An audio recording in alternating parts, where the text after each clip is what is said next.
Hello to everybody. You're in the trenches with Dave Lapham, brought to you by First Star Logistics. As always, we're emanating from those studios that they provide for us, which are second to none. How about just a quick thought or a few quick thoughts? I'm never good for a quick thought about the Denver Broncos game.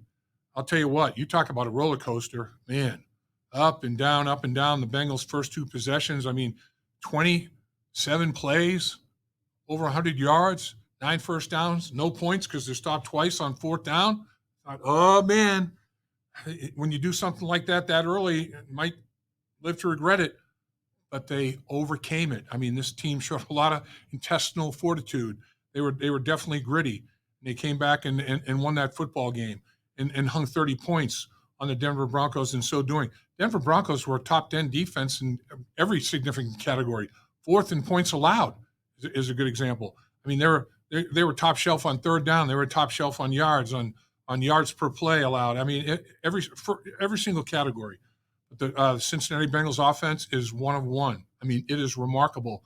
When you have number 9, Joe Burrow at quarterback, number 1, Jamar Chase, and number 5, T. Higgins at receiver, it's the best trio in the National Football League. I don't think the Cincinnati Bengals would trade that trio for any trio in the league. And like Zach Taylor said, I don't trade Joe Burrow for any other quarterback in the universe. I second that emotion. How about Joe Burrow in this football game? Are you kidding? Against maybe the best secondary in football, a lot of people think. 39 for 49. 39 for 49. What am I talking about? 39 for 49, 412 yards, 3 touchdowns, no interceptions, 122.1 quarterback rating. Over 80% completion. And he had drops. Jamar Chase dropped a touchdown pass. He had a touchdown called back. Yosivas goes for 50 yards. Gesicki wasn't set for a full second. That's a touchdown. He should have had 5 touchdowns on the day, but I'm glad he did get the 3. But, thought, okay, a little while back, actually last week, beginning of last week, will he get to 5,000 yards? I said, I think he will. I think he will. Well, he got to be over 700 and whatever against 2 really good defenses. Well, he went for over 400 here. Right now, he's looking at have to go in for 359 yards against the Pittsburgh Steelers to get to 5,000 yards. With his additional 3 touchdowns passes, he's now got 42. Put 3 up against the Steelers, keep that streak alive, 250 yards or more, 3 touchdown passes or more.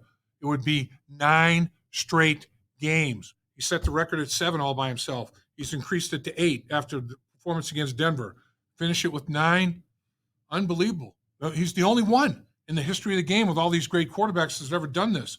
The way they're playing offensively, the way he reads things and processes as quickly as he does, and then the obvious physical talents to execute at the level that he does, it's crazy to watch. And now the Bengals are playing 8 o'clock on Saturday night against the Pittsburgh Steelers because the networks want the whole nation and the whole world to see it. They know what they're looking at.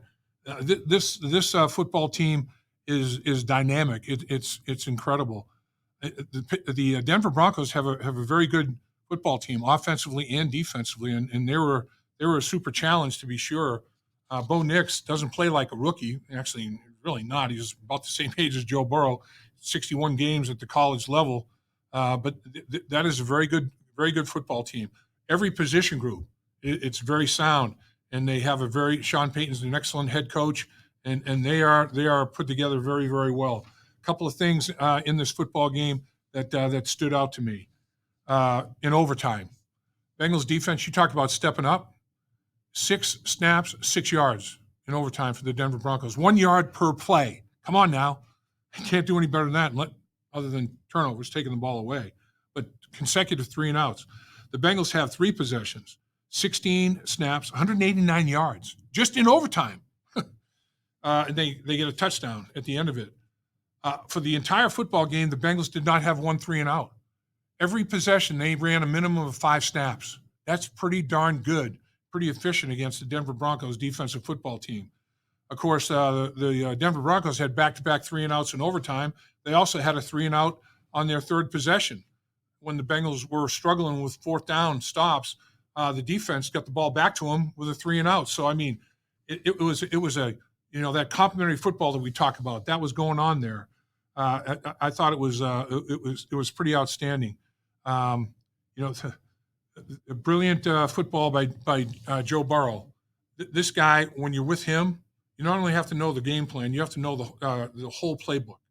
'Cause he'll run a speed option on you. And then he'll come to the sideline and tell the coaches what he sees, and the coaches will decide what they've looked at up top as well. And boy, here's what Denver's doing. They're doing a little bit different in the back end and coverage. Let's make this adjustment. Boom, 3-yard touchdown pass to T. Higgins. Adjusting on the fly, on the football field, not having to wait to halftime.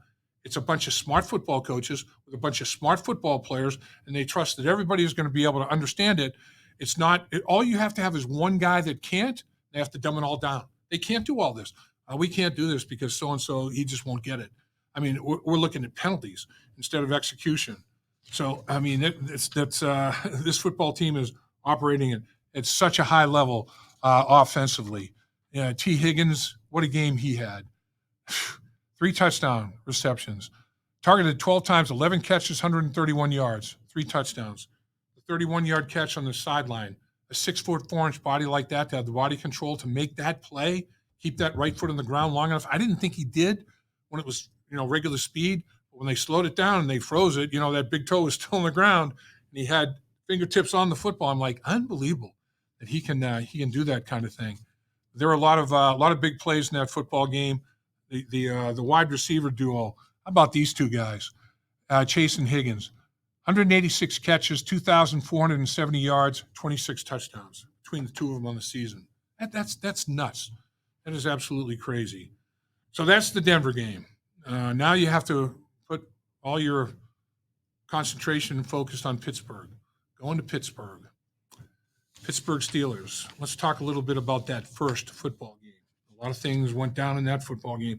Pittsburgh on the season is running the ball 42 more snaps than they're throwing it. Not in the game against the Bengals. They threw it 12 more times than they ran it. Of course, Russell Wilson had his third career game of over 400 yards passing. Second most in his career was the 414 yards that he had against the Cincinnati Bengals. 3 touchdowns, 1 interception, quarterback rating 126.4. Pittsburgh is going to look at that Denver tape and see that Denver really handled the inside zone between the tackles. Denver was very efficient, got big yards, right up the gut, coming downhill north and south. They got a big back. Got to stop for Pittsburgh. You got to stop number 2. Russell Wilson, you got to stop number 22. Najee Harris, you have to stop number 14, Pickens. So Najee, can't let him control the tempo and control the game on the ground. Going to have to do something about that running game. And stay in your lanes, and don't let Russell Wilson get out of the pocket, because he's been sacked 45 times. He holds on to that football, but you can't allow. He completed over 76% of his passes for 414 yards in that first game in Cincinnati. At one point, the Bengals were trailing by 17 points in that football game. Pittsburgh hung it on them pretty well. It ended up being a tight football game, a 1-score game, but early on, Pittsburgh had full control of it. I mean, Russell Wilson, 8 different receivers had a catch of 20 yards or more. 8 different receivers. 10 had a catch of 10 yards or more. I mean, he attacked all quadrants of the football field. He multiple targets everywhere on that football field. So you can't let him fire and fall back like he did in that football game. Bottom line, the Pittsburgh Steelers, they got players wide open, and not only did they get yards after catch, there were missed tackles that also gave them more yards after catch. Missed assignments, poor communication. I think the Bengals defense is playing at a much higher level than they were playing back then. So they got to go to Pittsburgh in January and win that football game. A while ago, talked about let's have a December to remember, because in the 1981 Super Bowl season, we had a November to remember. 5 games in the month of November, and we won them all against good football teams, and we won them all by double-digit scores. Well, the month of December didn't start out very well. On December 1st, the Cincinnati Bengals lost the football game to these very Pittsburgh Steelers, 44-38 in the shootout. And like I said, at one point in time, they were down by 17 points at Paycor. So it didn't start out well. That's December 1st. But since then, a 4-game sweep. the rest of the month of December. On the 9th, beat Dallas down there. On the 15th, beat Tennessee over there. On the 22nd, beat Cleveland in Cincinnati. On the 28th, beat Denver in Cincinnati. Now, since you missed December 1st, finish up January 4th with a win against the Pittsburgh Steelers, and we'll say, December plus a week to remember, because December 1st didn't work out. Got to make January 4th work out. And if they can finish this season on a 5-game winning streak, and the Pittsburgh Steelers lose the football game, they go into the playoffs on a 4-game losing streak. And the Bengals, hopefully, cross all fingers, would go into the playoffs on a 5-game winning streak. And that's only, of course, if Kansas City beats the Denver Broncos, and if the New York Jets and Aaron Rodgers decide to end, in my mind, his affiliation with the Jets with a victory against the Miami Dolphins. Both of those things have to happen, and the Bengals have to take care of business in Pittsburgh. The one thing you don't want to have happen is not take care of business in Pittsburgh. And then on Sunday, both the things you needed to have happen, and you didn't do what you needed to do. So forget about any help. Focus on the Pittsburgh Steelers and winning that football game in Pittsburgh, a division battle. You don't want to go 2-4 in the division if you lose to Pittsburgh. You want to go 3-3 in the division. Beat the Pittsburgh Steelers in Pittsburgh and let everything else take care of itself. No easy task. I mean, those terrible towels, they'll be waving now, and it'll be loud. There's no better feeling, though. I've seen it as a player and seen it as a broadcaster. When those terrible towels are down and they're sitting on their hands, and it's quiet in Pittsburgh, there's nothing better. Dave Lapham here, and every day I am grateful for my experience to have played professional football.